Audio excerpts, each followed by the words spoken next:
तुम्ही सुद्धा दारू पिऊन मित्राची मस्करी करता का? सावधान, कारण सोलापुरात अशाच एका मस्करीने मित्राचा जीव घेतला आहे. हा व्हिडिओ आता सेव्ह करा, कारण ही धक्कादायक घटना तुमच्यासाठी खूप मोठा धडा ठरू शकते.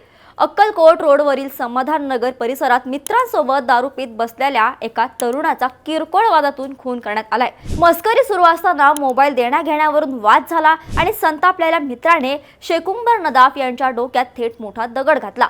या हल्ल्यात शेकुंबर यांचा जागीच मृत्यू झाला असून आनंदाच्या पार्टीचं रूपांतर रक्तरंजित थरारात झालं आहे. पोलिसांनी श्रीकृष्ण देशमुख आणि मलिनाथ माशाळे या दोनही आरोपी मित्रांना बेड्या ठोकल्या आहेत. एका मोबाईलच्या वादाने आणि क्षणभराच्या रागाने एका तरुणाचे आयुष्य संपले आणि दोन मित्र आता तुरुंगात आहेत. दारूच्या नशेत होणारे असे वाद वेळीच थांबवण्यासाठी आपण काय करू शकतो? तुमचं मत खाली कमेंट्समध्ये नक्की सांगा. ही रील तुमच्या मित्रमैत्रिणींना नक्की शेअर करा आणि अशाच महत्त्वाच्या अपडेटसाठी थोडक्यातला फॉलो आणि सबस्क्राईब करायला विसरू नका. बातमी म्हणजे थोडक्यात.